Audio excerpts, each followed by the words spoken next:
everyone. Welcome to Spirit Switchboard. I'm your host, Carrie-Lynn Shellhorn, and you are listening to us live on the United Public Radio Network and the UFO Paranormal Radio Network, 105.3 and 107.7 FM out of beautiful New Orleans. Welcome to the show, everyone. How was everyone's Halloween? Hi, Heidi. Did you end up having very many kids? I had just under 80. I just had just under 80 kids, which is a lot for us. And then it was like trying to get everything in. Hi, James. Bring everything in off the porch, and then hopped on to Laura Lee Potvin and David Hansel's show last night, the thing at the foot of the bed, which was awesome. So our station manager and owner, our station manager, Michelle DeRoche, and our owner, Joe Montaldo, popped in as well too to say hello to everybody. It was a lot of fun. It was a lot of fun. You only had one? Not one. Wow, eh? Andrea. Very quiet, no kids. Wow. Hi, Heather. Heather's just sharing. It was super. It was windy. We still had lots of kids, and it was windy, and it was super fun for me to, test whether I did a good job hanging those blow up aliens and the blow up UFO with that beam, because it had to be staked in. Hi, Gail. Hi, Mel. Gail and Mel are from Lucky Paranormal. They were our hosts for the Lake Superior Paracon. Please like and follow them on social media, YouTube and Facebook, all the social medias, Instagram. They were just here as well too. Aw, thanks. It was a lot of fun. And you know what? I dressed up in that cow costume, and it was like the ones with the fan inside, so it blows all up. And then when it was all blown up, I realized I couldn't move. I'm like waddling, and I couldn't lean over to hand candy out or anything. It was crazy. So I just kept, I would blow it up a little bit for a while and then take it down. But it was a lot of fun. And I live beside a corner store, so there was all kinds of traffic with me and that blow up cow. People were stopping. It was causing some backup. Hi, Michelle. That's what everyone said. Gail, Mel, did you guys went on an investigation last night? That would be kind of fun for Halloween. Maybe there will be a time when I choose to, like when I get to do that. Oh, hi, Lorraine. I saw the pictures of the kiddos, your Digger and Elvis. How cute were they? Hi, Julie.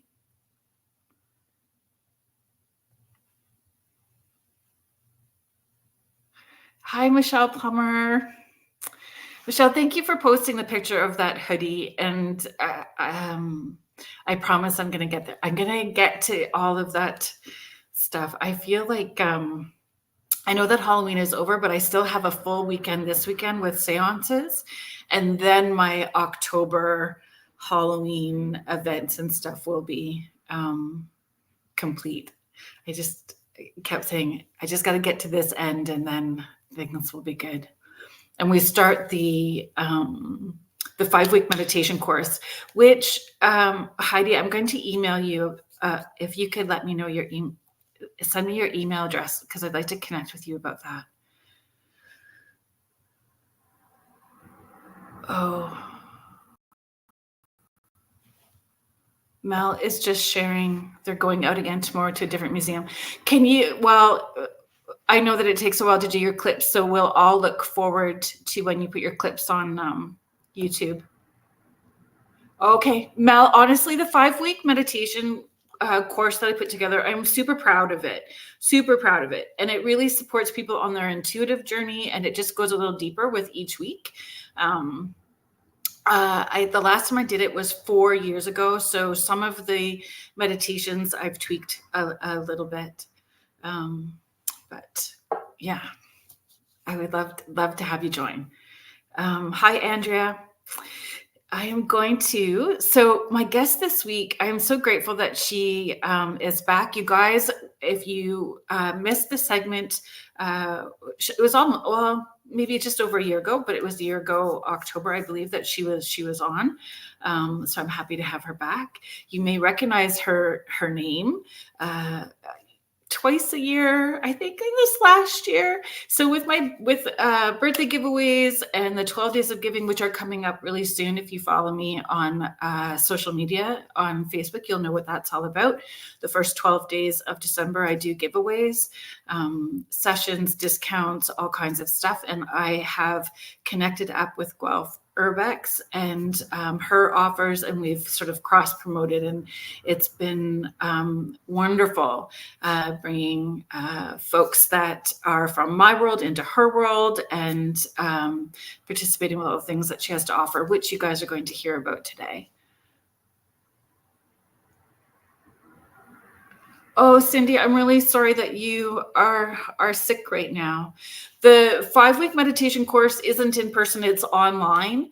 And each week those classes, I'm leaving it all up. So the classes will be up, or the live video gets uploaded immediately, and it will be up for 6 weeks. So you can watch it as often or as you want. Yep, you can watch them anytime. So let me read you tonight's guest bio. So Jac AKA Creepin J is the owner of Guelph Urbex Walking Tours. She has lived in Guelph, Ontario for over 20 years and has started Guelph Urbex in the fall of 2021, offering guided historical tours of the Guelph Correctional Centre Grounds. Due to high demand, she rapidly expanded her tour offerings, which now include 7 tours weekly, but I believe that might have changed. I don't know. We're going to find out when we bring her on. Her tours range from historical to haunted to full-out paranormal investigations. Jac has a scientific background and has had an extensive paranormal experiences throughout her life. It made natural sense for her to build a business based on her unique background and share that with others, both from this life and beyond. Please welcome to the show, Jaclyn Goldman. Hi, Carolyn. How are you doing? Good. How are you? I'm good. How was your Halloween? How was October season for Guelph Urbex? It was our busiest season ever by far. So it was wild. So grateful for everyone who came out to all of our tours, and we finally got to do some investigations with the Albion for the first time, which is amazing. So now on actual Halloween, I was not working. I never work on Halloween. I always like to dress up as some kind of scary character and hand out candy. That's my jam. Oh, so fun. It's fun, right? And the kids love it when the adults, actually, most of the parents were dressed up last night that came around too. Oh, you I had don't know I didn't get much traffic on my street. I think generally on my street in my neighborhood, not too many people hand out candy, unfortunately. But so I make sure to give a lot of candy to the kids that do show up. Right. That's what I do too. Like it's the first year here we had 15, and so I've been here 7 years now, and now we have 80. So there's been some change, I think, with the people, but also changing, the reputation of where my house is as well too, right? Do you think that your murder tour would have anything to do with why you don't have kids coming to your house? On my street, right? Actually, no. So I actually decided to rebrand. I'm just teasing you. I really did rebrand it this year because I did get a lot of backlash about that. Okay. For me, I was joking around and be like, okay, I'm lowering my property taxes 1 tier at a time. But yeah.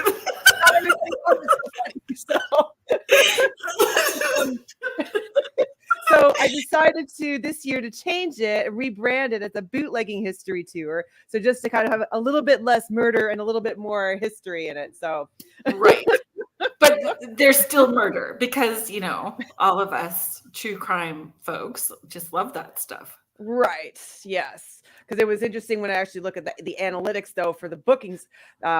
So many people were coming to my website using the keyword murder, and then that had the lowest booking rate. So I'm like, okay, something is something's off with this. So I think people are That's coming to my interesting. website for the wrong reasons. So That's pretty interesting.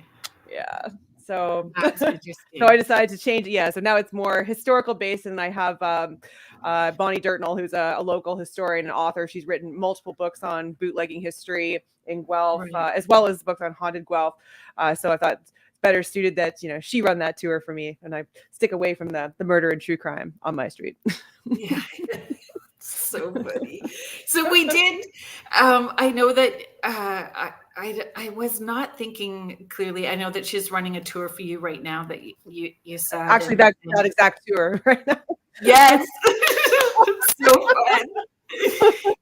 fun. To have Bonnie on with you. So if she responds to the text and she pops in, that would be great. But Yep. So I just want to hold off like sharing her books for a little bit, just to see Yep. if give her the opportunity to pop in if she's wanting to. Of course. For the people that didn't get to meet you the first time that you were here, can you give us a little bit of your background and how Guelph Urbex came to be? Sure. So I've been in Guelph about just over 24 years now. So I came to Guelph originally for university, and then I graduated and never left. So I studied sciences at the University of Guelph, and as a pastime, I always like to explore abandoned buildings. I've had multiple paranormal experiences, all sorts of things. So it was actually during COVID where couldn't travel. My other business went down to pretty much nothing, and I was kind of just wandering around Guelph and be like, well, there's got to be something spooky here. So I went to the correctional center. I originally wanted to, I didn't know any history about it, and I couldn't find anyone else doing historical tours about it. I originally wanted to offer ghost walks there, but I didn't have any ghost stories at the time. So I thought, well, I guess I'm going to start off by doing historical tours there. I can do research in sciences. I can do it in history too. So I'm like, worst case scenario, I learned a bunch of history. Best case scenario, this turns into an actual business. So it was actually wildly popular at first.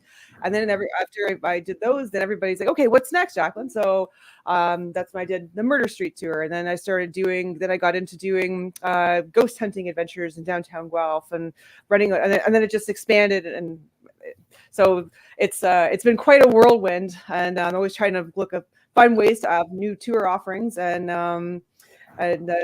Yeah, so it's been pretty great. Very busy lately, which is awesome. And that's how we met. The Guelph Correctional Tour, like one of the first. Yeah, that's how you're one of the first people that came through. Mm-hmm. And it was great. I loved how you engaged all of the attendees. Like people had different cards and could read and participate, and it was so well thought out and planned. And I'll give you a little secret as to why I did that in the first place.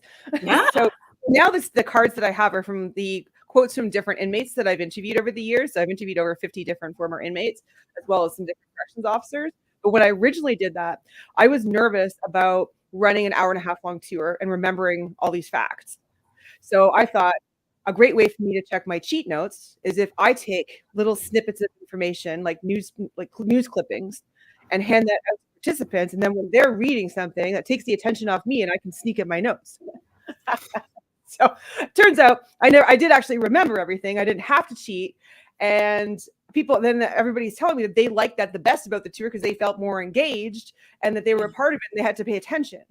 So I was like, oh, wow, okay, that's a fluke. So it just kind of evolved into me interviewing people and using their quotes instead and updating those every year as we go. Yeah, it's brilliant. It's just brilliant.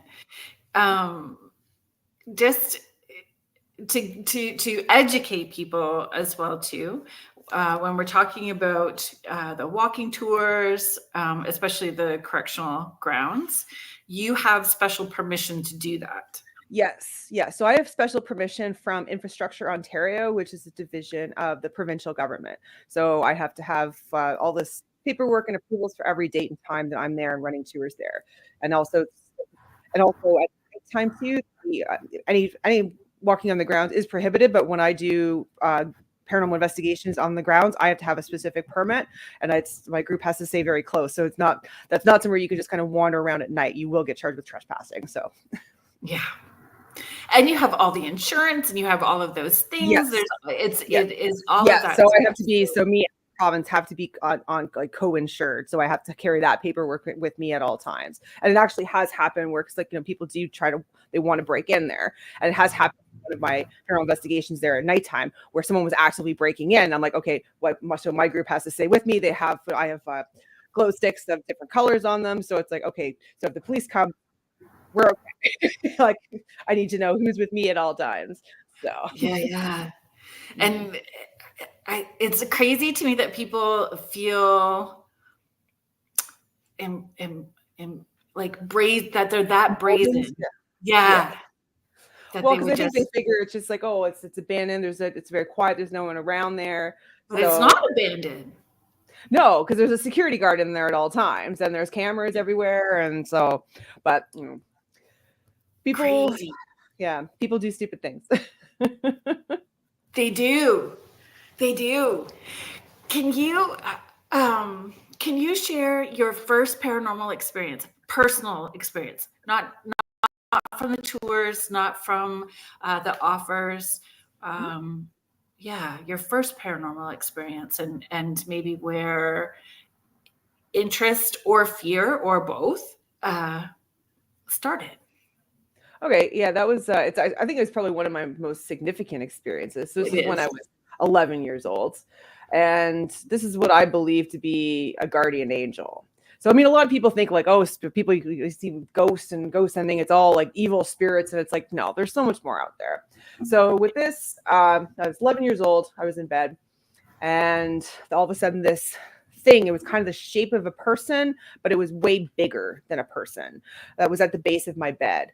And it was like white, like a very bright white. And it was just standing there. So, and I was like, what is this? I'm hitting my head, pinching myself. I couldn't figure out what it was. And so I'm like, Mom, something in my room. And she's like, go to bed. So then it disappeared. So fast forward 3 months later, we were at my brother and I, so my brother was 8. Like I said, I was 11. And my mom, we were at my grandparents' house in Toronto. So we lived in Burlington. And at the time, so my parents were having some fighting. They were fighting, weren't getting along. And so whatever, we were staying over there. So in the middle of the night, this thing comes to me again. Only this time, it touches me on the top of the head.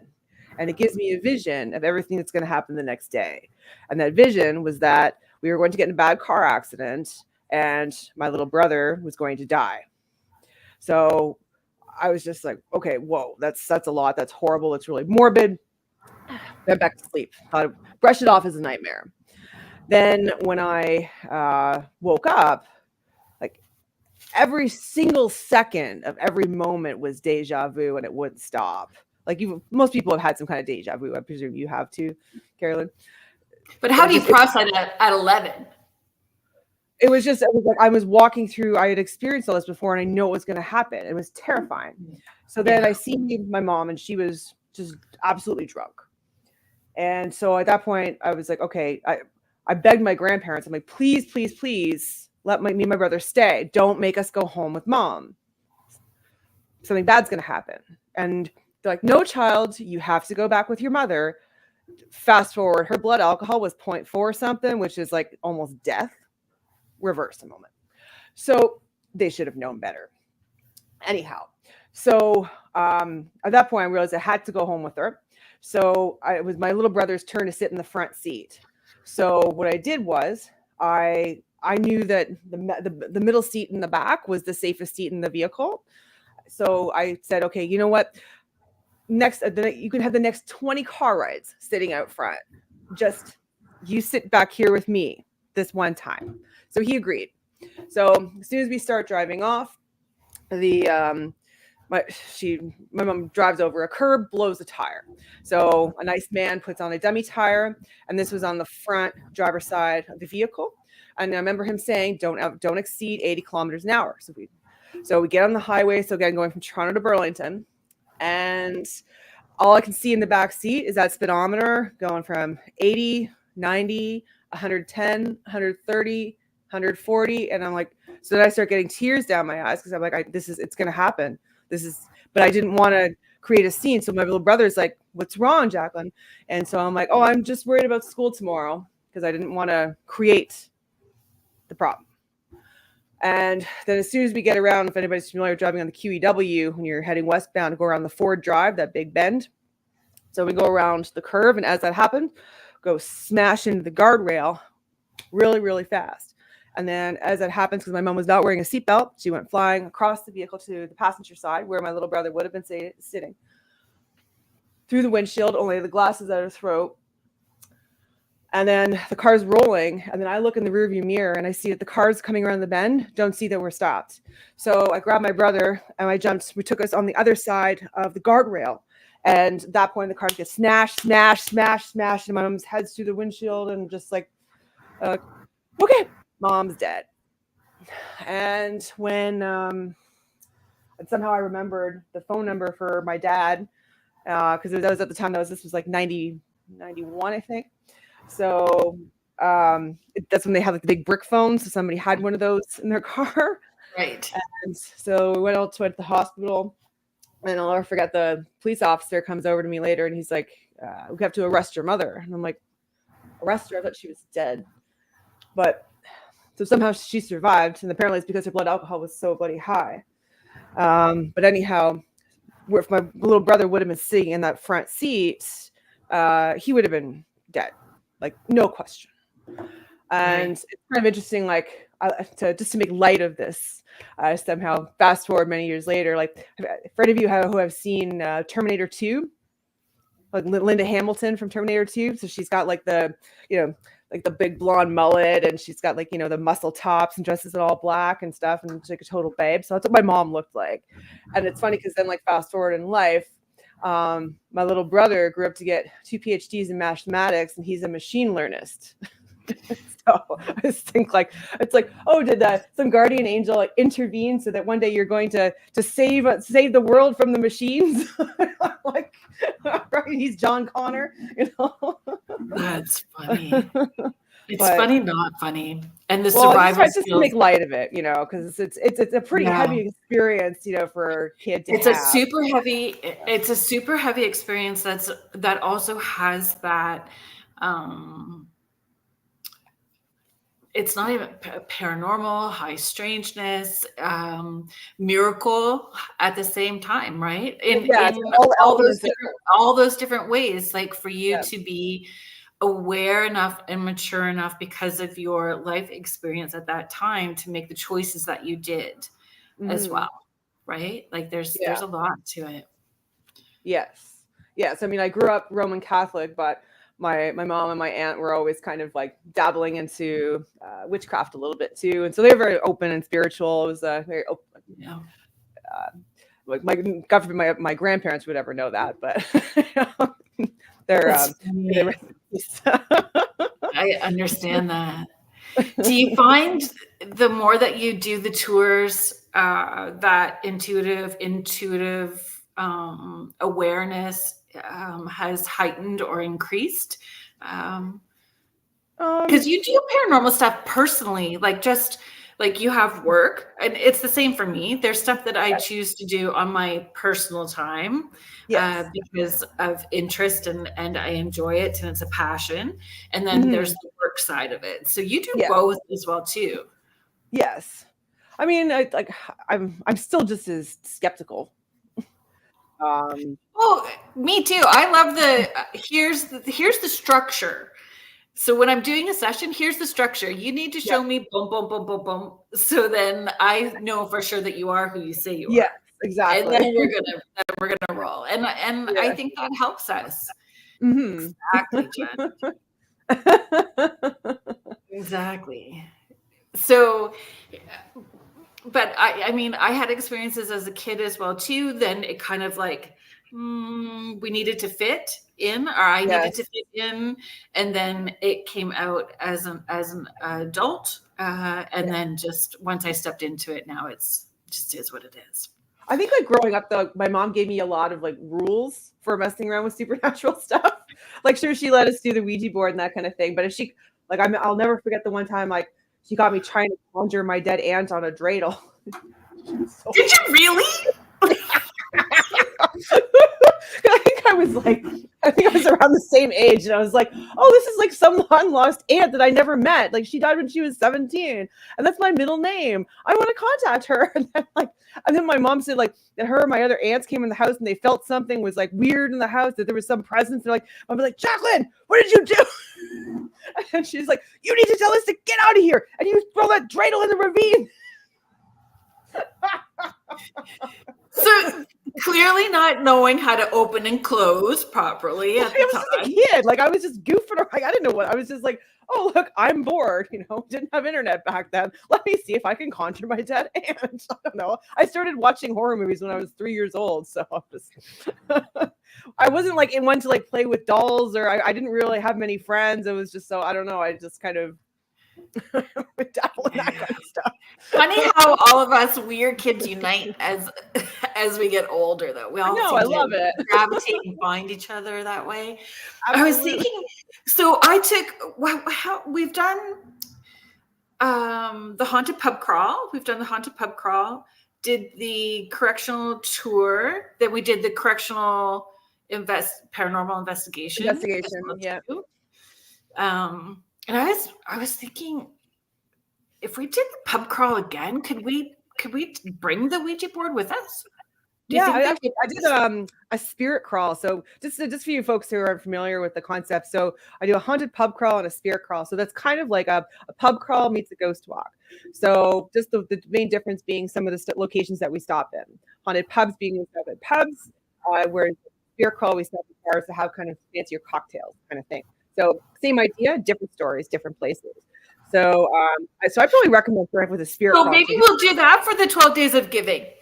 Yeah, the spirit crawl might be a good one. We'll do the spirit crawl for the 12 days of giving. Just you guys are getting the inside track. I don't know what day it will be, but someday between the December 1st and December 12th. But yeah, I had a lady on the last one. She brought some divination rods. I'm like, why did I not think of doing this? And so we had a new stop at our first location, and so like the ghost that we thought was there turns out it was like somebody else, and so it was great. So I'm like, I'm going to do that from now on because that's easier to bring the wander around with a Ouija board, because the Ouija board freaks some people out. So I probably wouldn't. But divination rods, I think I like that. That's my device that I prefer. I like it all. I just I like it all, but just not all of it works for me. So, for example, like some people are great with a pendulum. I can't use that thing. Like it just never does anything for me. But I've seen other people. I think the pendulum has. There's. You have to be very controlled. If Mel is Mel, are you still in the chat? Mel Willis. Mel Willis is great with the pendulum. The pendulum is not my cup of tea either. I have a bunch of them sitting in teacups with other rocks. Which and a lot of times like I'm hanging on to my little owl currently just because it helps me, my ADHD. So it helps me stay focused while I'm doing stuff. But I definitely think that like adding those little bits would be super fun. Yeah, we'll do this. What's your favorite device? Pardon? What's your favorite device to use?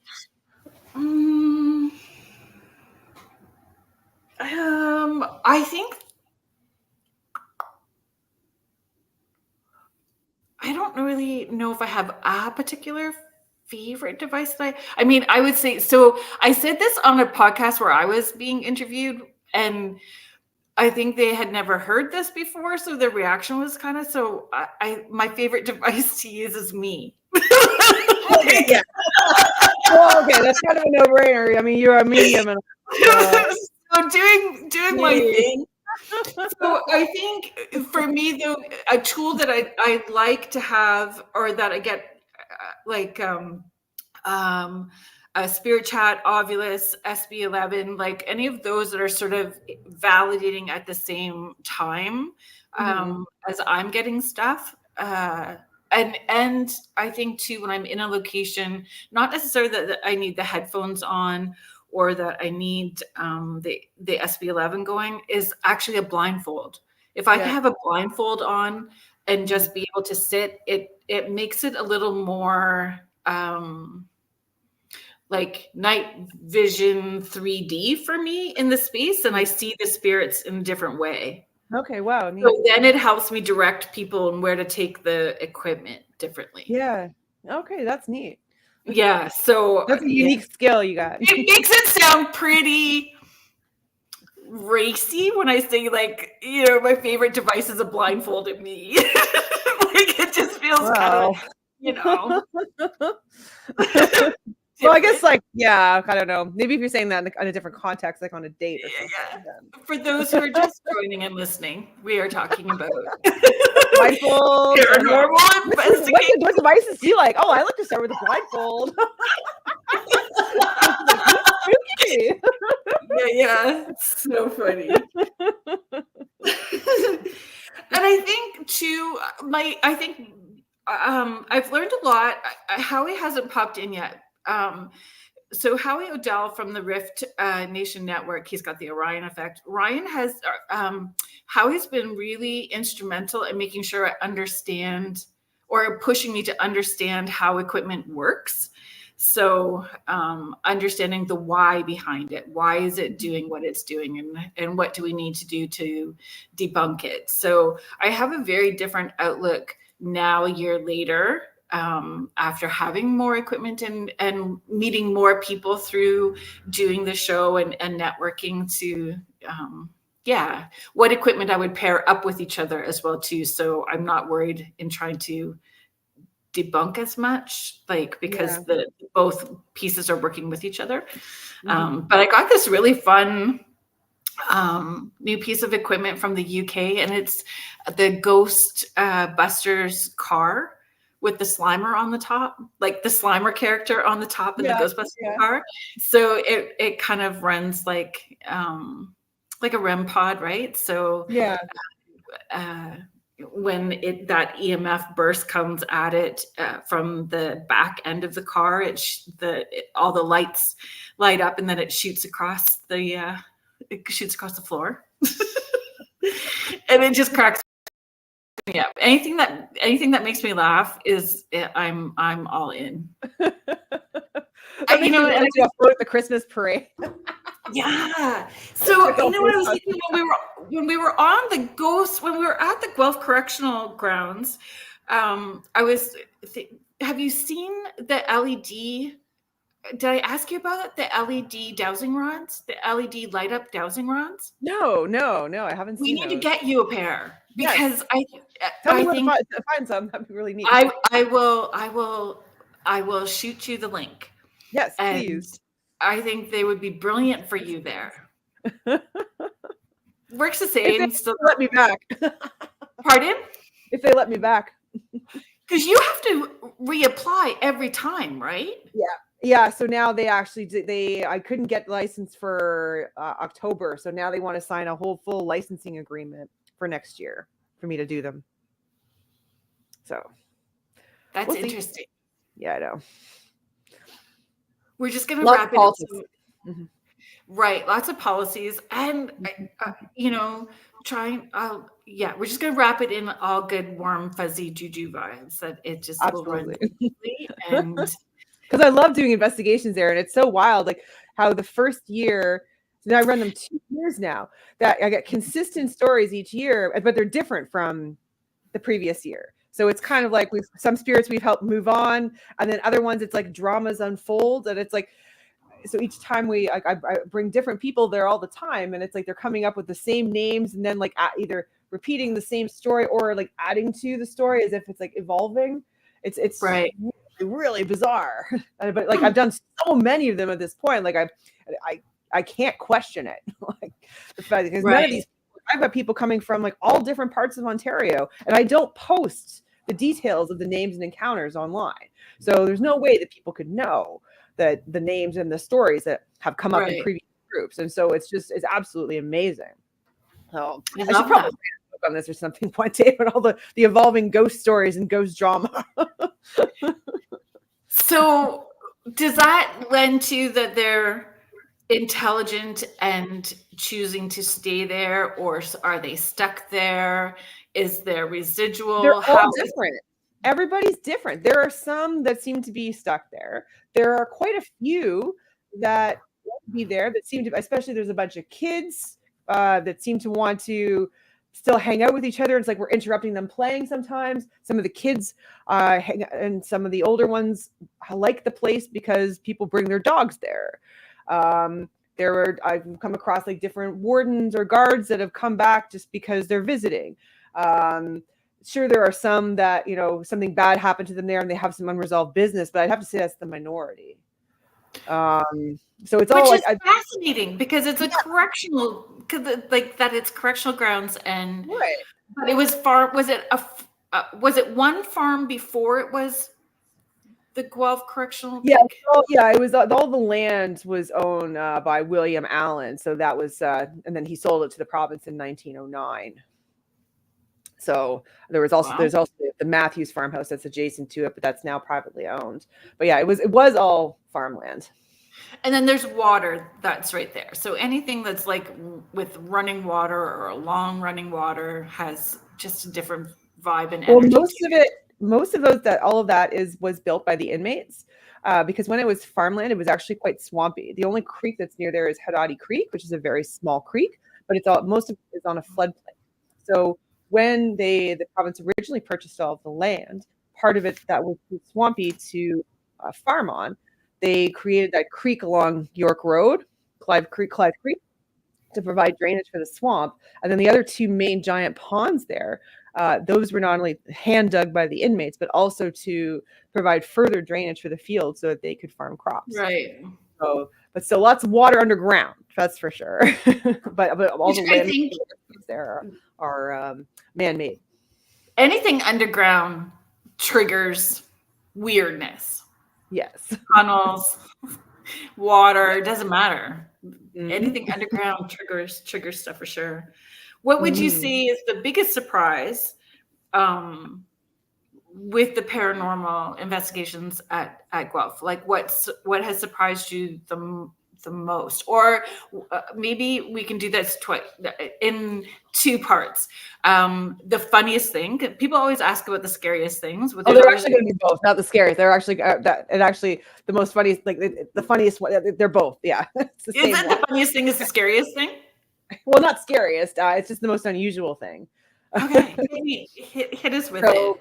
For the first 10 investigations I did there, and I had never heard swear words come out of the spirit box before. Well, we have to be mindful that what words we're using too right now, just so. That's what I was gonna ask. Yeah.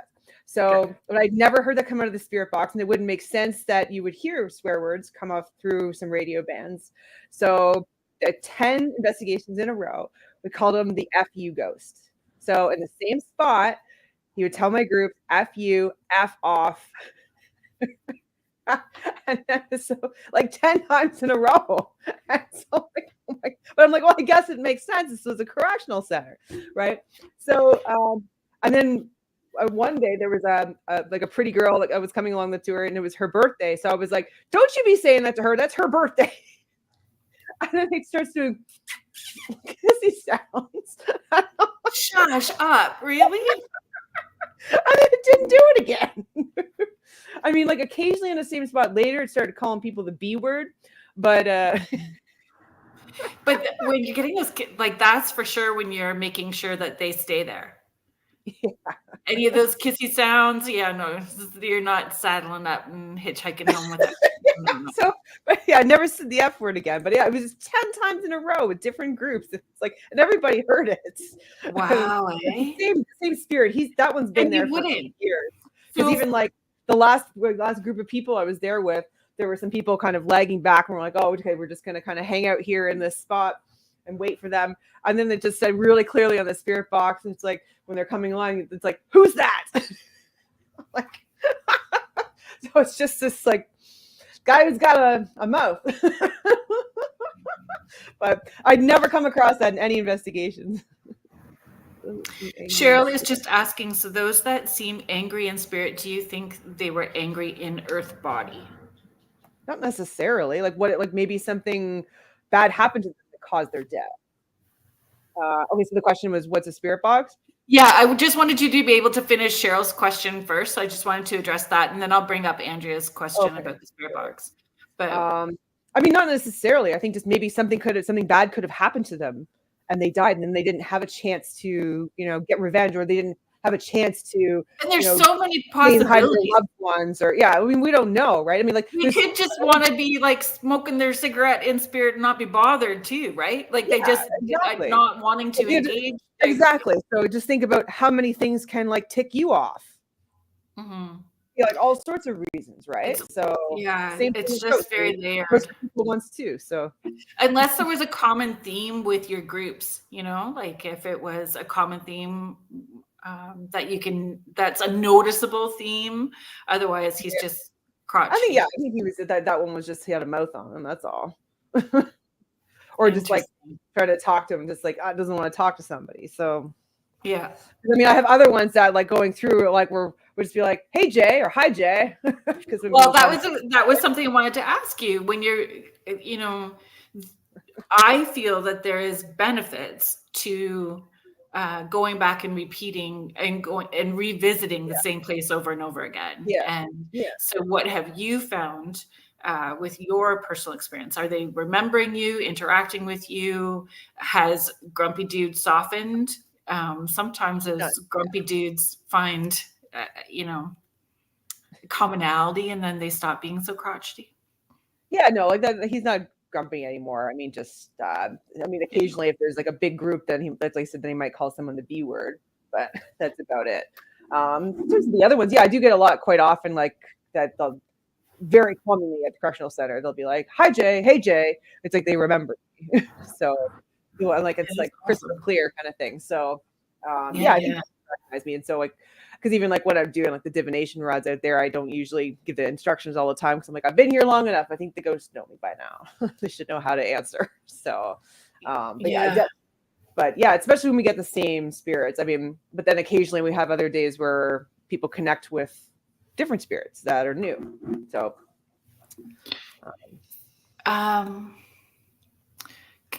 let's hit so Andrea is just asking, what is a spirit box? Okay, so a spirit box, so I got mine kind of packed up right now. So basically it's a radio that skips stations at a very, very high rate of speed. So that way, if you are hearing like a clear word or a phrase, it's not because it's coming from one particular station. So it's what we call an electronic voice phenomena, or an EVP. So it's believed that some spirits are able to communicate verbally through this type of device. So that's why we use that. And that's kind of central to most of my investigations, because I like to usually just kind of have that running, and then I wait and see if I hear any clear words. And if something comes out and says hi or hey Jay, then I'm going to be like, hey, who am I talking to? Somebody like to communicate with us. And then that's when I usually bring in all my other tools, and just because sometimes it's difficult for the spirit to communicate through that device, because that would take, I think out of all of them, it takes the most effort. So it's just kind of like central to the main investigation. And I think the spirit box, everybody's got tools that work best for them for whatever reason, and some people can work really well with the spirit box. So with the spirit box, they're using that energy. Oh, hey ladies, Beyond the Haunting, how are you guys doing?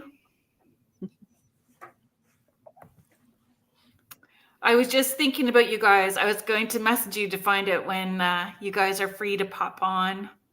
And I do too. We love what we get with the gear that we use. And I think for me too, just for Andrea, and understanding with the spirit box, you can run it in reverse and forward as well too. So when you're running that rapid speed in reverse, that makes it even more powerful when you get a big word that pops out, and it's clear and separate, because you still have, it's like over top. It's like speaking over top. Mm-hmm. You hear that and then poof. Yeah. Which is crazy. Thanks for popping in. So good to see you. Hear you. Hi, Mish. Thanks for popping in. Cheryl's saying, I do watch Steve Huff in his spirit box. Spirit boxes, it amazes me.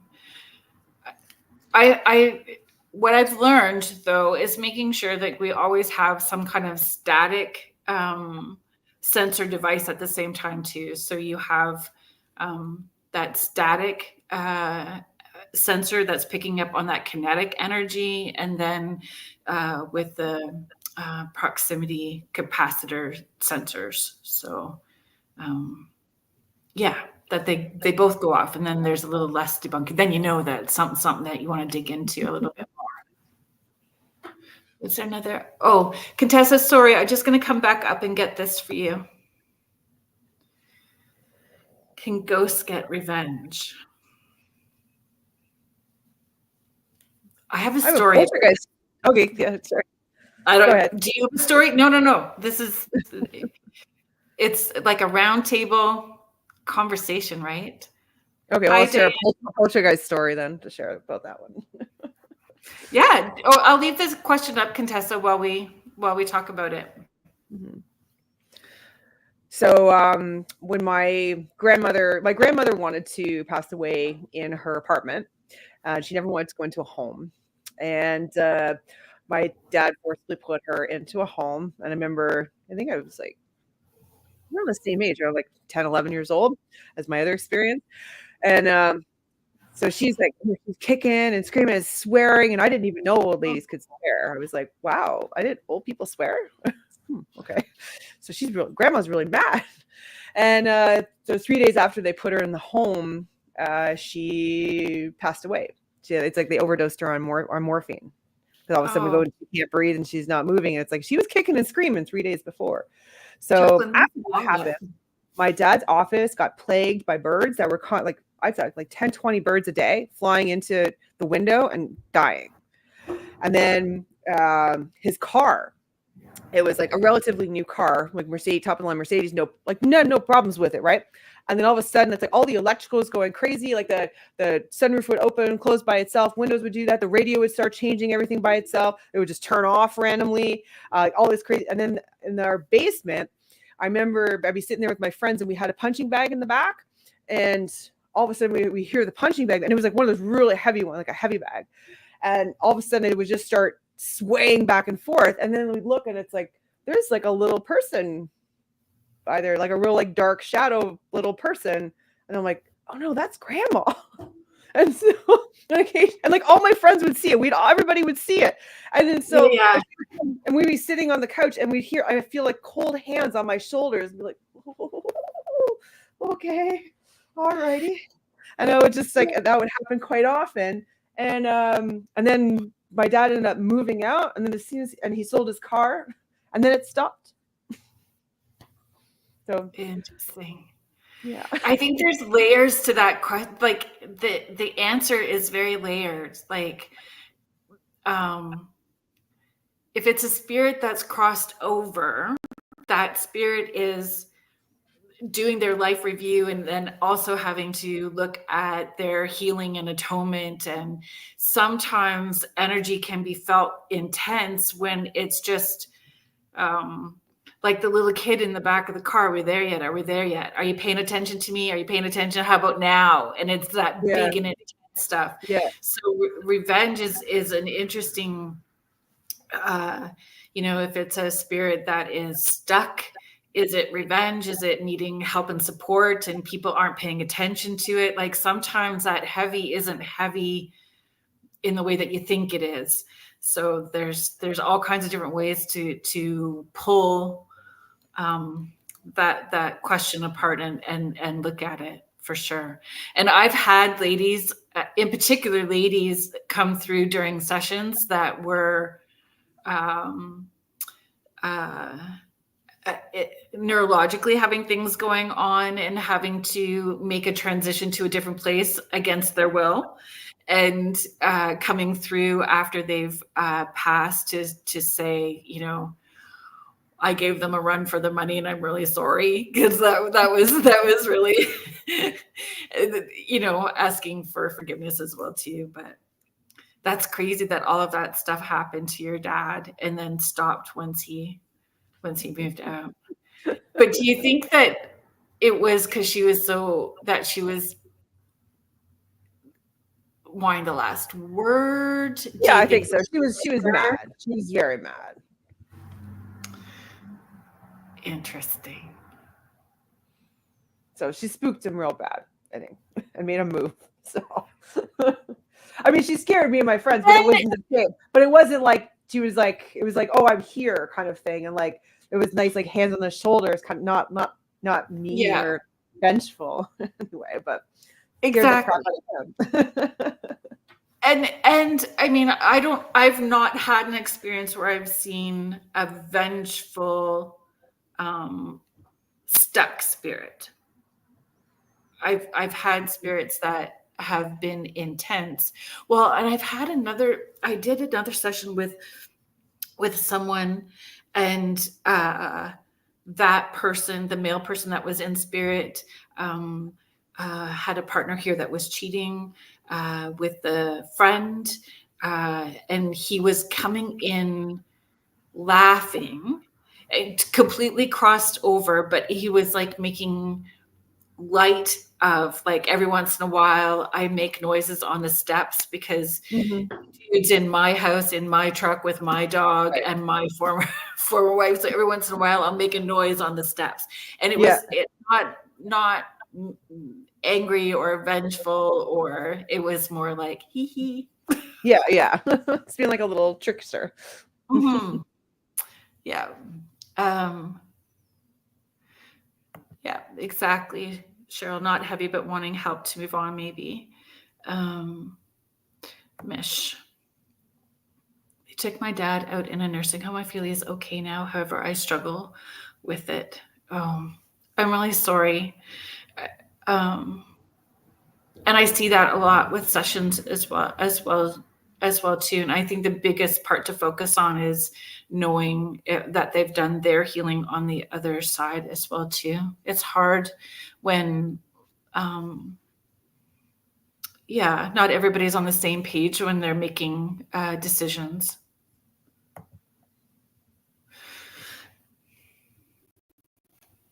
Callie K is just asking, hello ladies, question, is it common for spirits to communicate with the living by means of light fixtures, blinking bulbs and lamps and ceilings, either in response to questions asked aloud or by them initiating communication, getting attention? Thanks again. Great evening with you all. Thank you for the question, Kelly.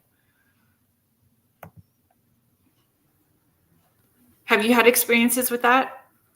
Yeah, I believe it's quite common. Yeah. Or just with electronic devices, or even like clocks. Or do you use flashlights? Do you do, like, when you do investigations? I have a lamp, actually. I was painting the room and I moved it. I have a lamp in. Oh, actually, I'll tip this up. If you get motion sickness, I apologize now. See that little chandelier that's up there? Yeah. So it's battery operated candles that are in it. And we've had spirits, when I'm doing the seances here in the house, and like screw them brighter and unscrew them. So they'll go off and on while we're doing the seances. Yeah. Or even like a good example. Yeses and no's, right? Would be at when I was doing an investigation of the Albion. So I want to hear all about the Albion. Okay, give me 2 seconds. We're gonna do we're gonna do the station ID, because once we get going, I'll probably forget, and then I'll get in Shiza. Yeah. So I don't get into Shiza. Remember the lights. Yes. Yes, we're gonna do the lights. Yeah, I'm gonna even write it so my squirrel on Red Bull brain. But we need to make sure that we do the station ID. We do the station ID. So if you are just joining us now, thank you so much for being here. You are listening to Spirit Switchboard. I'm your host, Carrie Lynn Shellhorn, and you are listening to us live on the United Public Radio Network and the UFO Paranormal Radio Network, 105.3 and 107.7 FM out of beautiful New Orleans. And today's guest is Jaclyn Creepin J of Guelph Urbex. And we are talking about her walking tours, ghosty stuff, high strangeness, paranormal investigations, all the fun stuff. All the fun stuff.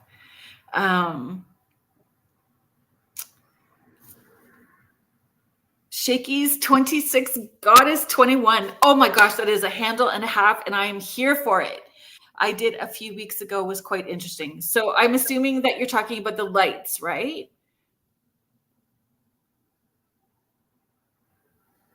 So the Albion is a restaurant that has quite a history here in Guelph. It is actually on the cover of Bonnie's first book. So maybe after the lights, we can talk about Bonnie and her books as well too.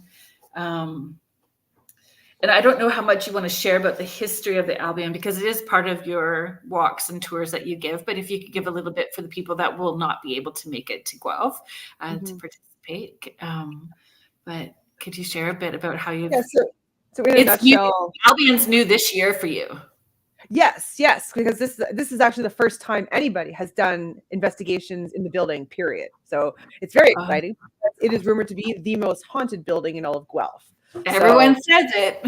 Yeah, everybody's like, you think about anything, if you say anything haunted Guelph, it's like the Albion. So not only is it rumored to be the most like haunted building in Guelph, but it's also rumored to have been frequented by Al Capone. So like during, so I don't want to get into recorded, or is it recorded anywhere that it was Al Capone was there? It's just a folklore story that may have had some fire and spread. Well, okay, where it very likely came from is the fact that so during the kind of the like Prohibition era, so Joe Veroni, who ran all the bootlegging in Guelph, he was known as the Godfather of Ontario. He worked with an associate, Rocco Perry, who was based out of Hamilton, who was known as the Al Capone of Ontario. Because not only did he do like ran bootlegging liquor, but he also like was a spitting image for the original Al Capone. So it was Joe Veroni's territory back then. So it's not possible that, you know, because even like though Rocco Perry did frequent Guelph, and he did frequent the Albion, that was more like he was meeting Veroni because him and Veroni came over here from Italy together. So they'd known each other for a long time. So they were kind of working associates, but that was not his territory. It was Joe Veroni's territory. So the rumor, as the rumor has it, is that there's that he had a mistress here at the Albion who thought that he was never going to come back to visit her, and that she committed suicide, and that it's her spirit that haunts the building. However, factually, there are a number of reasons why that may be incorrect. So there are multiple different theories running around about who the actual haunting is, because there have been either reported to be as one or two ladies in white haunting the building. So it could be her.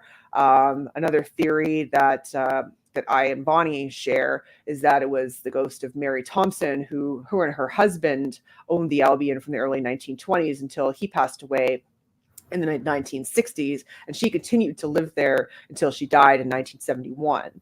So that's kind of my going theory. The new owner believes that it's another spirit by the name of Elizabeth. So by doing these investigations, we're trying to find out who the white lady or white ladies are. Right. And in it potentially could be both, like, or none of the above, or not. Yeah, because it's so layered. The use of the building, how many people have been through it, the land that's attached to it. Like, are there tunnels under the Albion? You're gonna have to do my investigation to find out. Okay. You do get access to the basement, and you can look for those tunnels all you want. So I don't know if it's Korean, that one, because otherwise it's not open to the public. Kelly, I don't know which ladies from Beyond the Haunting were watching, listening. If you're still listening, there's more tunnels. I think you guys need to come to Guelph. I'm not making any claim. I'm just saying you have to discover yourself and decide if there are or there are not. There's tunnels in Guelph. Yeah. We know that there's tunnels in Guelph. There's tunnels. Absolutely, yes. There's tunnels under the correctional center as well. There's various tunnels downtown. There's tunnels underneath the University of Guelph. So tunnels are... Oh, yes, that too. Yes. Yes. So Okay, the lights you lights. said the lights were going off at the So Alvin? this was one investigation. I think it was my third. So the women's washroom on the second floor is supposed to be haunted. So something about Guelph. It's like the women's, always like the women's washroom second floor, very original. So, but these ladies were like, I hear all this commotion in the bathroom. Like, what's going on in here? Like, what's happening, ladies? So apparently, when they were asking if there was any spirit there, it would actually flip the white light switch off. Love it. And it happened like 5 times. I'm like, what's going on in here? And then later on in the night, so almost at the end, like when I was getting everybody together to do a debrief, and bringing everybody upstairs to hand in their equipment.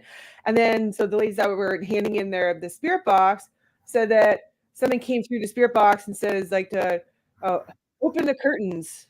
Good morning. And then it turned the lights off. All the lights off on the second floor. And so I'm like, how do you put them back on? So I'm like yelling at the manager, and I'm going through the light panel. I'm like, is there a fuse that went off? No, something actually turned the dimmers on all of the lights off. Oh, that's fun. Dimmers, you had to like manually dim them back all the way up, and it's like, and this was in a closed panel. So Love it. I have no idea how that happened, but it was clearly like somebody's like, why do you have the lights on? So, and this was interesting because my investigation was at night. So it's like, that brings me to the question is like, is it day? Like, do spirits know if it's day or nighttime? Because I mean, this spirit clearly thought that it was the morning and like turned off the lights and said open the curtains. But could that be residual stuff at the same? Yeah, right. So because everybody thinks like, oh, you do ghost stuff at night and this and that, and it's like, but are they? Is it residual or is it?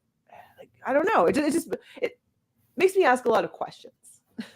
And I think with any of the paranormal stuff, that's all we're always going to have. Exactly. Is more questions, right? Because it's a rabbit hole, and I don't think that we get to know everything. And never will. No. But the lights are fun, and having an electrician a kid that is an electrician, checking all your stuff first, right? Making the left brain stuff. But then after that, and asking those questions, can you do that again?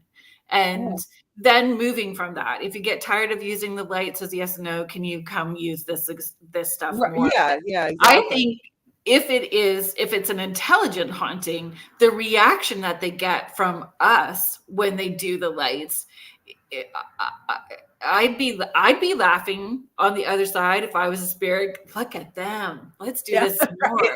Of course we're going to. Like Elf, in that movie Elf, where Will Ferrell hits all of the buttons in the elevator. We're just going to hit all the lights at the same time. Well, it's funny you mentioned the elevator with that, because there's like in one of the buildings where Onyx is, another bar in downtown Guelph. There's an elevator in the back that's believed to be haunted. So people have said that the elevator, like you can see the buttons getting pushed, but nobody's in the elevator and it'll go up and down.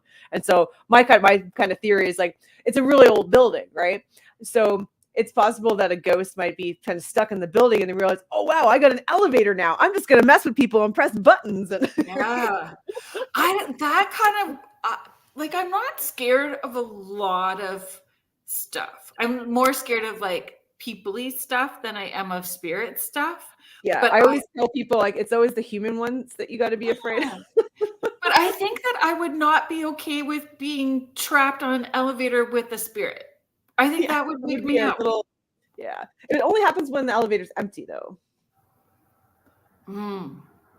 So have you tried putting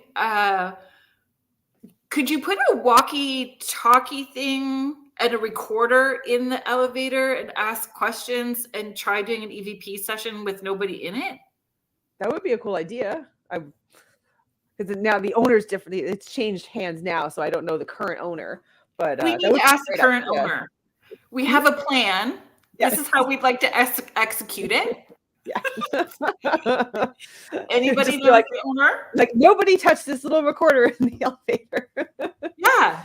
We need this time slot where nobody is going to be touching the elevator. Yeah. Like overnight. I think we should try. Let me get to. Hi, Kate from Thunder Bay. Thank you for being here. Heidi is just sharing. The first thing my mom did after she passed and completed Afterlife 101 was flick the light switch. I think it's the easiest way. And I think we're so busy. We're so caught up with all these different things. Our thoughts are in so many different directions that the lights are kind of like that burning bush moment. Whoop, it's right in our face. It's easy for us to acknowledge. And I think that we miss all the subtle ways that they're trying to give us signs and symbols. So the lights are the big one, because a lot of times the lights don't continue. Like the lights may happen a lot at the beginning and then it fades. And I think it fades because we're more open to all the other subtle ways that they're trying to reach out after. And I must admit that there's times when I've said that it's just me doing it because I'm pissed off. I'll leave the room. Hi, Denise. Thank you for being here. All good. Getting here late doesn't matter. And Tammy Johnings, thank you for being here too. I think having different people going through all the different tours as well too gives you an opportunity to see how spirits interact, right? Like, do they interact more with women or with men, with people who feel more comfortable in asking questions and engaging? Do they poke at the folks who are more reserved? You would start to see patterns, would you not? Oh yeah, absolutely. Because it's interesting when you get people with different degrees of skepticism as well. My favorite is when like you have like the guys that, you know, women who bring their guys around and then voluntold. I believe in that stuff, and then they're like, "Yeah, I like this." Voluntold is the word I use. Yeah. I don't know. I think like, yeah, definitely for sure. Like at the correctional center, there was some spirits that like particularly, I find, I guess being the correctional center, like they targeting specific types of ladies. Like, really? And they're like, oh, there's a lot more chatter when there's like a pretty girl. And there was one lady who was their perception of a pretty girl. Yeah. So it's just like this seems to be more chatty. And like there was but then there's also kind of like some like a stereotype. So there's like one kind of like I'd say like mean spirit that hangs around a particular area that seems to target very petite blonde women that like makes them feel like they're choking or can't breathe. So that's very distinct, and that kind of like fell into some kind of narrative and communicating with other spirits on the in the area that it was possible that it was a guard that used to abuse some nurses that were there. So like in that case, that's very specific body type and gender. But yeah, I don't know. I think that the tone kind of changes too when it's mostly women versus more men. They just seem chattier. That would help you set up how you're going to run if somebody shows up and they are that, 4'11", curvy, petite, pretty blonde. You kind of know. Yeah, I usually I'll just say like, right? I will usually at that point, because normally I don't like to give people any sort of background, like any, because I don't want to bias people to have any sort of experience, like to bias them in any way when they're going on an investigation. But in that case, just because I had some kind of people feel really uncomfortable and like really bad in that spot, I do caution them and say, okay, there may be a negative paranormal issue that could happen to you, and I'm just going to caution you right now. So if you want to hang back, I might recommend that. And so that's kind of how I pose it. Usually people are just like, "Oh no, I want to." I'm like, no, I'm dead serious. I kind of exercise caution if I were you, sort of thing. So because it has been an unsettling experience for some people. So yeah. Are there? So let's talk about Bonnie before I ask you any more questions. Let's chat about Bonnie.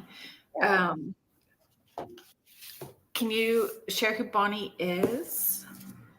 So Bonnie Dirtnall, she is a local researcher, a historian, and author of multiple books about Guelph's local history. So a lot of it with the, like I say, bootlegging history, the scandals and all that kind of stuff, kind of back in the 1920s and 30s. She also has written a lot about the industry and trade historically, labor movements,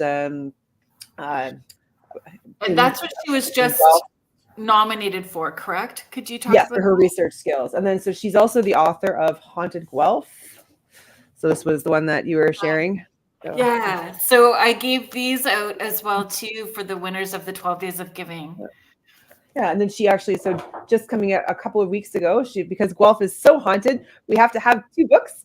So, and also because I'm doing so many of these investigations, I keep collecting more ghost stories for her. So we have Guelph Hauntings. So that's her second book. That was just released now. So that's available at the bookshelf in Guelph, or available through her Laboring Our Lives website, and email her directly. It's called Laboring Our Lives. Okay. Maybe we'll put that.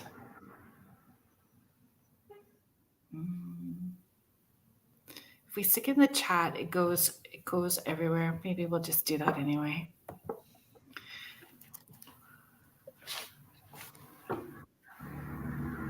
So she was doing a tour for you tonight, the bootlegging tour.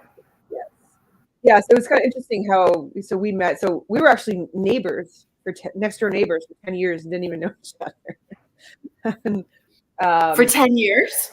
Yeah. And it wasn't until so when I was developing my Murder Street tour, I had bought her books from my other neighbor. And I used that as a historical basis for my Murder Street tour. And then I found out she had just published another book, and then that she was going to be working on a Haunted Guelph book. And then that's when we started talking, because like her husband's like, hey, you guys should actually start talking and meet. I think you have a lot in common. And then that's just, yeah, we're good friends now. So, and so I decided that, just because she's retired now as well. So just, so she writes and researches part-time. And then so that she likes walking and doing historical stuff. So I brought her on as one of my tour guides to do a couple tours for me. Literally, I'm trying to find it so I could type it in properly, but my ADHD brain's going all sideways. Like, I wanted to stick the link in for people. OUR, like laboring, OUR? Yeah. ING? I don't know. Like the Canadian way. Canadians spell everything different here. Mm-hmm.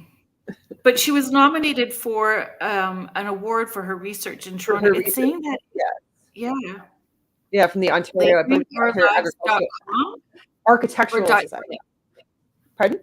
Oh, hold on. It says site can't be reached, so we're just gonna have to find it. I will post it on social media. I'll add a link, and we'll get. Do you see it?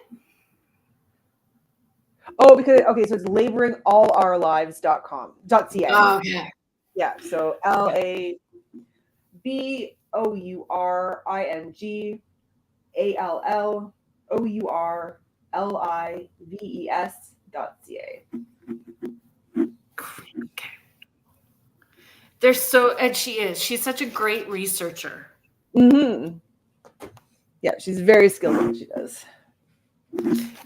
And a great storyteller too. So I've not had that pleasure yet. So I would like to do the bootlegging tour for sure. But in my head, the whole time I will say that it's the murder. Well, lately for the paranormal investigations, because I also ran a special event this October that I helped I got a city grant for, gallivanting with ghosts in Guelph. So that way I involved. So it's not just me doing talking. So I took people to different places downtown and have them, experience the storytelling or acting from the different tour guides in town. So Jay from J Walking Guelph, Greg from the Ghost Walking Guelph, and then Bonnie telling her stories in the Albion. So now when I'm running the paranormal investigations at the Albion, so Bonnie accompanies me and she tells a little bit of the historical background before we conduct an investigation there. And I loved that. I loved, and your promo pictures and stuff for those tours were so great. They were just awesome. Everything about it was so great. It was lots Do of you fun. find like you do so much research as well too. You're very mindful of what you're putting into it. The paranormal community can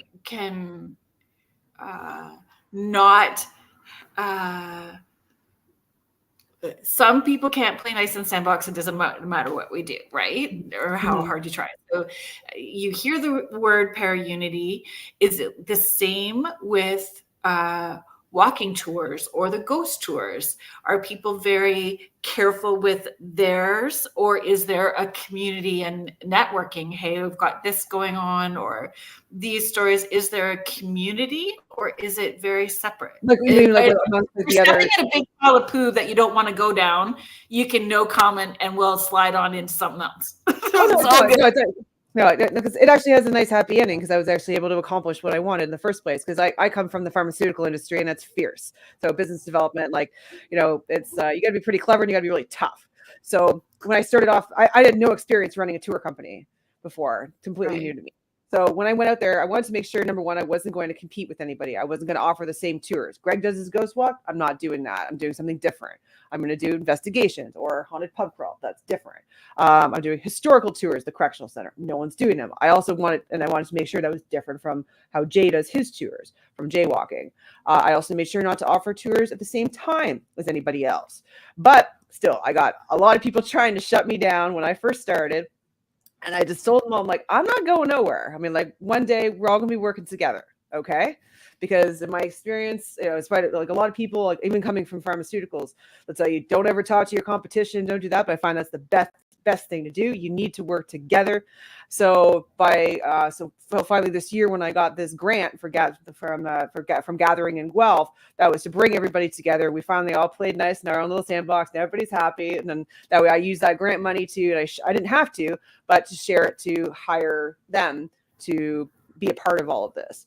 And that way we're all unified in our front, and just basically providing all sorts of different experiences in Guelph. Yeah. So. It was excellent. I loved it.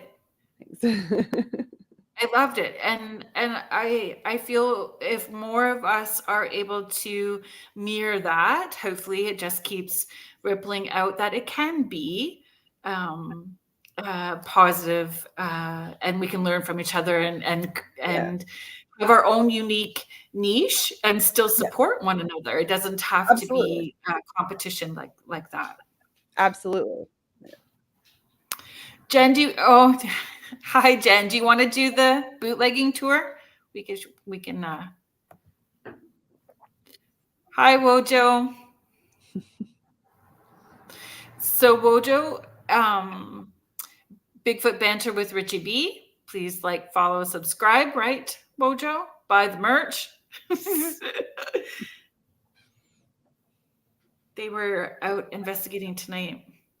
Heidi is just sharing my experience. Farm company don't play nice. And I love it. They just got out of the woods.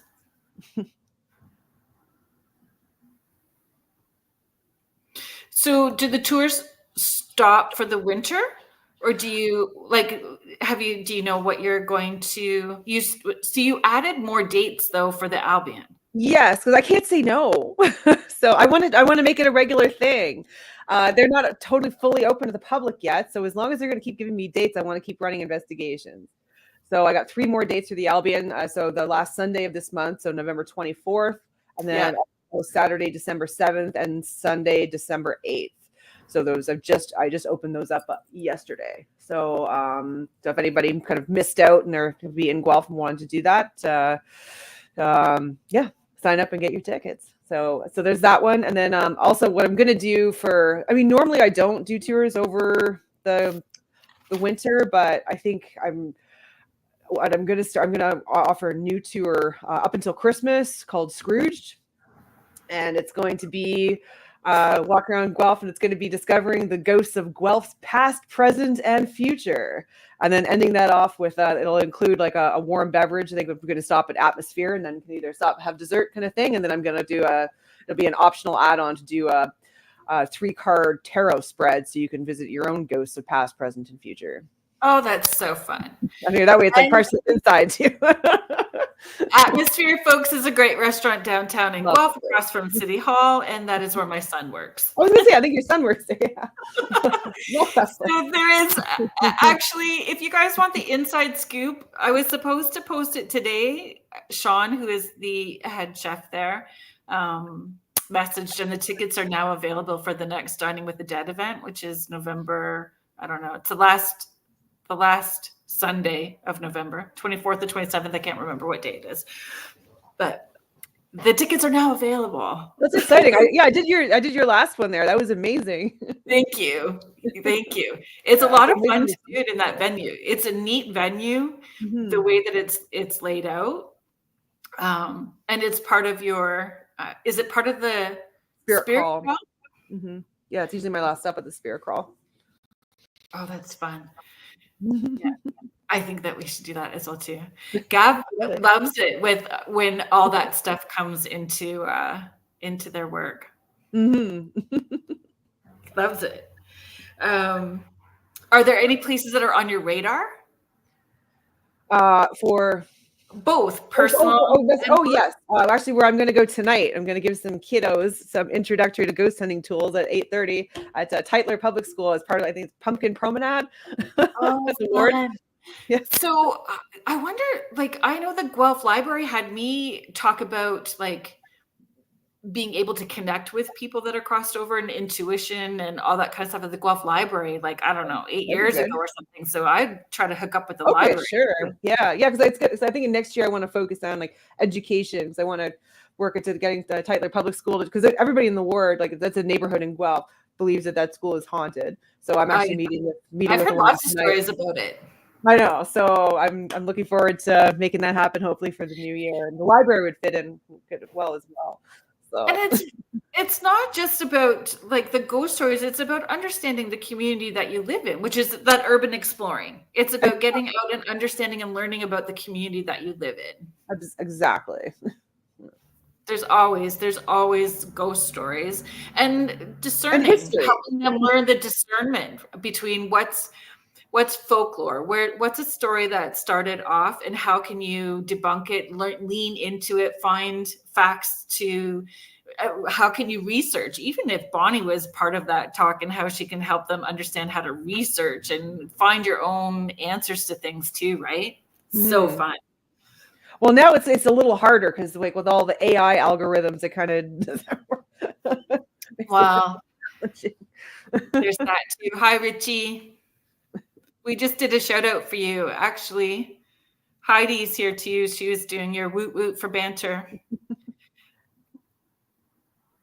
Bigfoot banter, or banter with Richie B. They've got their new merch out right now too. So what do they do? Because I don't know. So Richie has this amazing property where they are having interactions with Sasquatch. So they are on Parastream. Parastream, please, it's super cheap. They've got all kinds of great content. Their show is there as well too. And then they've got the podcast on YouTube. So very cool. Got boots on the ground. He goes live and you guys can follow along while they are out in the woods. So neat. I got to check that out. Yeah, it's great. Yeah. Heidi is just sharing, absolutely love the local history. History here. That's where I was drawn here. She's Heidi's in Colorado, in Boulder. Yeah, that's right, Heidi. Like, subscribe, and buy the merch. Keep climbing, as Richie says. Hi, Grant. So Grant is with the Ontario Paranormal Society, so with the TOPS team. They did all kinds of great events through October. Grant has also been on the show a couple of times as well, too. And you can access those shows in the archives.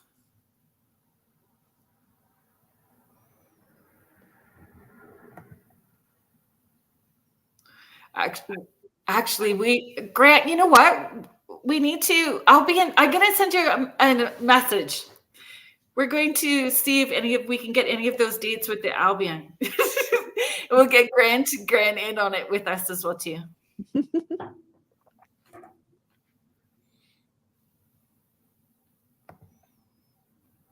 Andrew's asking if you're still doing tours at the correctional site in November. Not ghost hunts. I think I have one historical tour next Wednesday, and that's my last one. I might have one on the Saturday the 9th too. But I agree. The limestone makes a big difference. mm-hmm. Have you ever been to that quarry? Well, so my kids are sensitive as well too. And when my youngest was little, like we couldn't even go down to the bottom of London Street with the Oh wow. Like he was just like this. He just couldn't. Wow. Because he was seeing so much there. Wow, that's wild.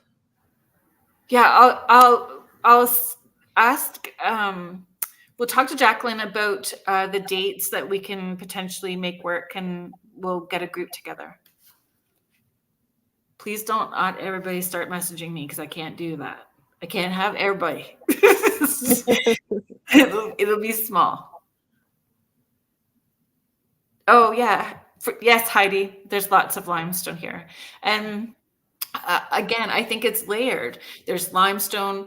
There's the river, like there's the water. There's tunnels. There is the Prohibition history. It's just layered. There's a lot to it.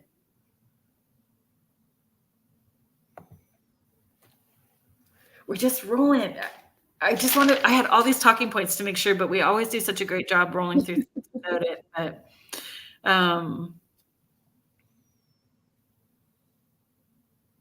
oh, I know what I wanted to.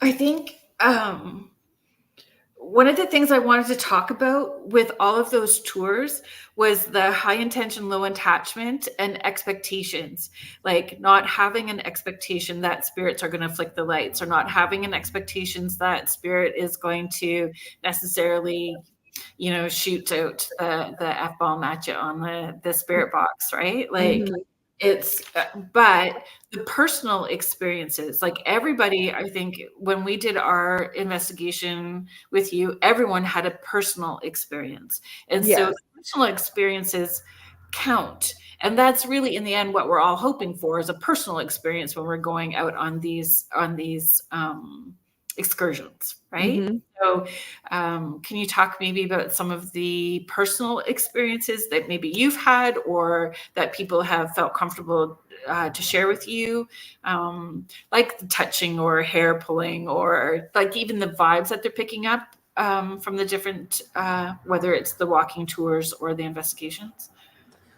I was thinking of the touching when somebody had a weird experience. I don't know if this is like exactly what you're asking for, but just a personal experience. Like we all have different things that we'll all experience a place differently because we have our own sensitivities, our own belief systems, our own stuff, right? So so this would be one gal who there was a couple of these ladies that were on my investigation at the correctional center, and they all insisted on telling the spirits they're welcome to touch them, and that's usually a big no for me. I'm like, I don't recommend that. I think that's a bad idea.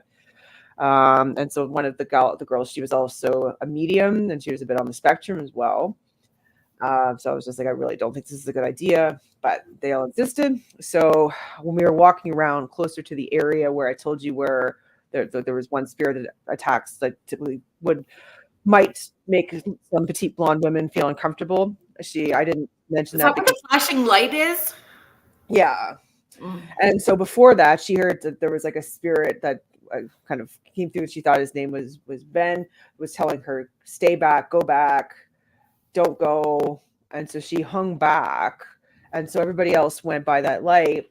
And so we didn't have the spirit box or anything anymore. And then she's just like, I think like he's right behind me. Like he's right. I mean, she's like, I mean, he's behind me. Like he's on me. And like she's like he's on like her back and her arm. And I'm like, and I feel her arm and she's cold.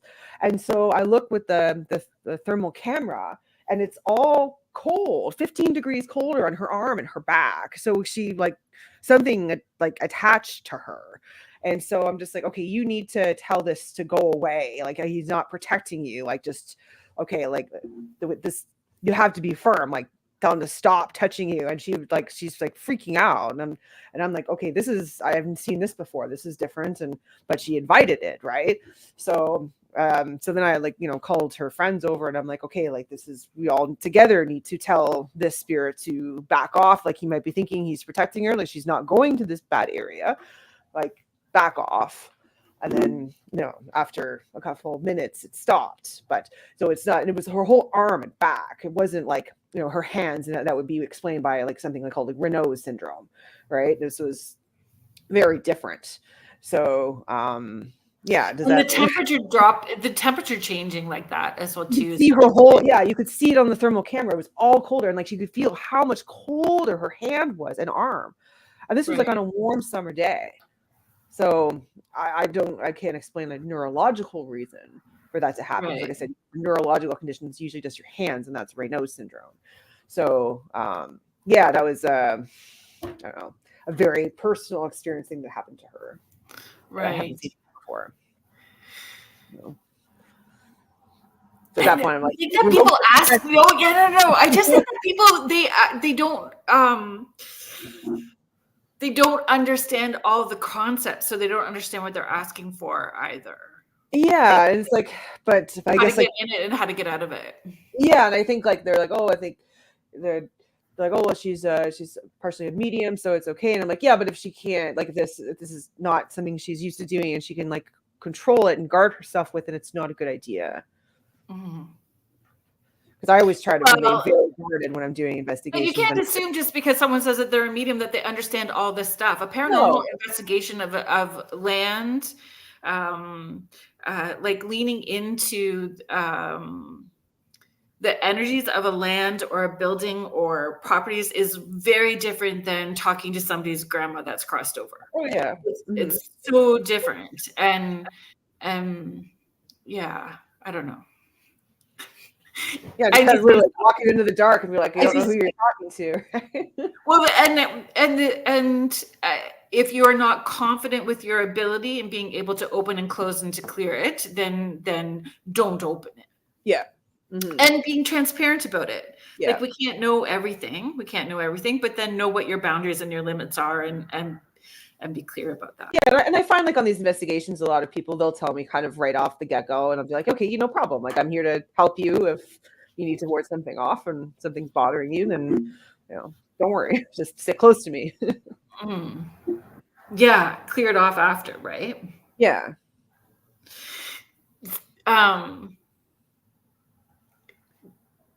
Downtime. It's so funny. My downtime still includes all the paranormal stuff. October is almost done, like the Halloween spooky season. Everyone calls it the spooky season. I still have this weekend. I still have a whole bunch of stuff to do, but once these seances are done this weekend, then like my spooky season is officially done. But then we move into like holiday season. You're doing your Scrooge. Like I think that Halloween or that Christmas actually has more ghost stories and stuff attached to it. Yeah, it does, right? For sure. Like it's just, I find Halloween is the peak, and then it just kind of keeps going until after like the new year, and then it sort of slows down. So I find January, February, even though I need to be doing it now, but January, February is kind of more the planning for maybe where I wanted to do investigations through the summer, and that kind of stuff. So do you start planning ahead of time if you're wanting? How did the new events come in? Is it just like an aha moment? Oh, I think. Oh, like the Scrooge ones? Yeah. Well, it's something I've been thinking about doing the past couple of years when I'm like, oh, I don't like walking on the ice or snow. And it's like, well, with this global warming, it seems to be pretty warm out. And last Christmas, I was wearing a T-shirt. So, I mean, why not? Because I mean, I love doing tours. I think I have a lot of fun doing them. So, and it's, it's exercise as well. So, you know what? I'm finally gonna actually put it together this year and make it a real thing. And if it's bad weather, then I just don't do it. So, okay, one of the things I wondered, do I still have it up? Ugh. I don't. When we were talking about the haunted bathroom, I have a guest coming on. I believe her name is Erin Taylor. If I have mucked that up, I apologize deeply. And her book is called Unfinished Business, and it's about haunted bathrooms. Well, she should come to Guelph, because that's pretty much every haunting story. So I was thinking about that when I was kind of scrolling through the Guelph Urbex site on Facebook today or yesterday, because there's like haunted parking lot, haunted, all these like haunted places. There's like haunted everything, but the haunted bathroom is like, yeah. Well, it's only women's washrooms, so we'd have to. Right. So I might pick your brain for a couple of stories to chat with her about when she comes on, because there's one at Old Angel's Inn too, or Old Angel Inn in Niagara on the Lake. Yeah, that apparently is haunted as well too. Oh, really? Okay. Yeah. I only had an experience there when I was a kid, and it wasn't in the bathroom. I think I was in one of the rooms on the top floor, and something kept turning the door handle. This was before the renovations, and it would open the door, and there was nobody in the hallway. And I was like, "Fuck!" It's like, nope, nobody's there. But it would like clearly turn like the old school like glass knobs. Yeah. The last time I stayed there, I didn't have any kind of experience. We had my youngest son and I had an experience at the cemetery that's kind of like around the corner down the street. Too. I swore there was like some like shadow figure following in the middle of the day. Oh yeah. And at nighttime too. I had both times. Yeah. And my phone, same thing. Like the cell phone was shutting off and on and flicking, and it was like going crazy. We had a compass. It was just like going stupid. It wasn't like doing anything. So like the compass and the cell phone were going crazy. We tried doing an EVP burst, but it just sounded kind of crackly. It just sounded crackly. Like it wasn't doing spirit. It was doing stuff. Like it was Niagara on the Lake is pretty crazy as well too. But we have always especially my youngest, he's super sensitive, and he's the one that works at Atmosphere downtown. He's always been extra sensitive and seeing spirits in those places downtown, in that downtown core, especially like the it's a Golden Mill. It's called Golden Mill Park downtown at the end of London Street, like especially there. You should check out the Albion. How long was it closed? Was it closed for 2 years? A bit longer, because I think they bought it a couple of months before COVID. Decided to rip it up, do some renovations, and then they just opened up the second floor this past summer. Do you think all of the renovations stirred up activity? Did they give any reports of like while they were doing renovations, equipment? Yeah, the owner said he had quite a few experiences, and there was also an incident where I guess like the police thought that someone had broken in, and they had saw something through the windows, and then when they went through, then there was nobody there. I have not seen anything there. Bonnie actually saw an apparition of an older man in the mirror. I don't know. I think like at first, I find like when I do investigations for the first time, it's usually the first one's usually kind of quiet, because I think it's like, oh, they're probably like, oh, wait a minute, like what is this? People are actually trying to communicate with us, and they don't really get it yet. And then I think the more I do, then it's like, oh, look, okay, it's people are here doing things, and I agree.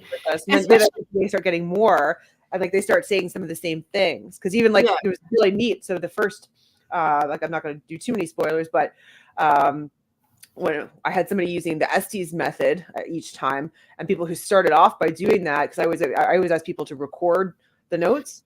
So just for, the I know Andrea, and sorry to interrupt you. Andrea asked what the spirit box was, so she may not understand what the Estes method is. Can you explain what the Estes method is? And then, no, we're good. I just want to make sure that everyone understands what we're chatting about.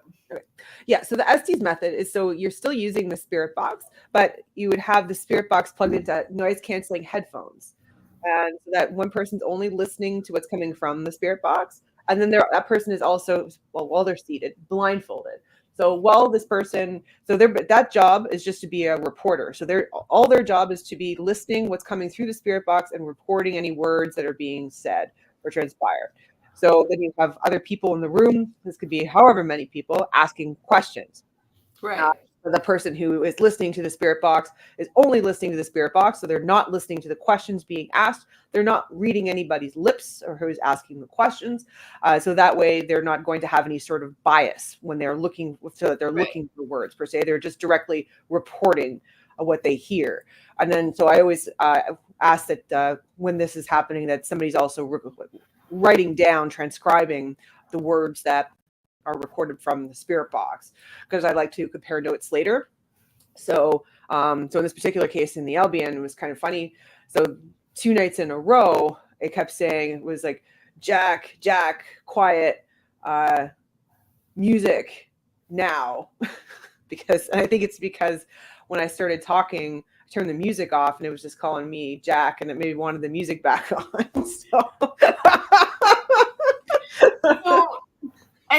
So if we go back to things being layered, if those spirits are from like the 1920s, the way they spoke was very different than how we speak now. And,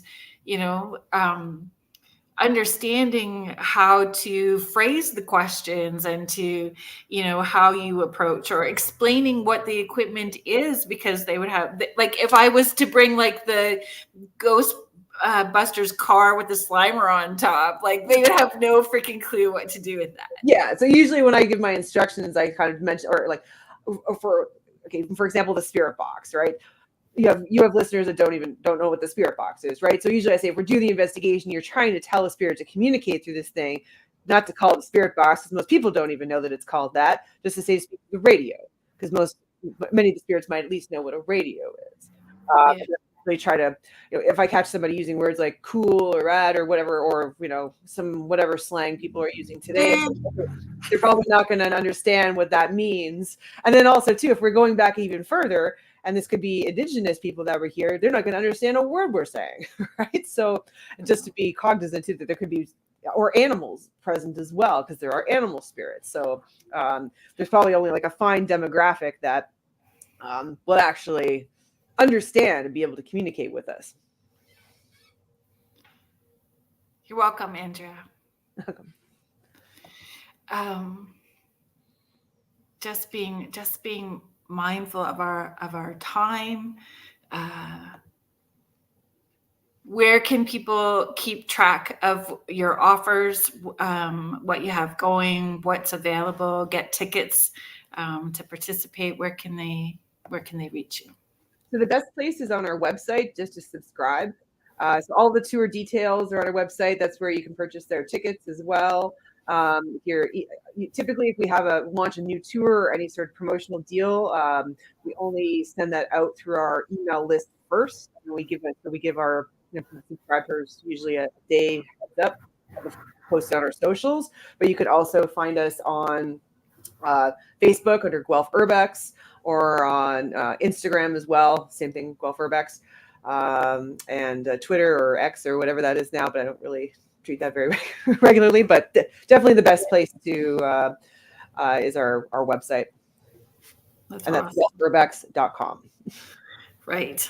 And you do have a few pictures that are up. 555 Colorado time, 53:53. That's interesting, Heidi. That's awesome.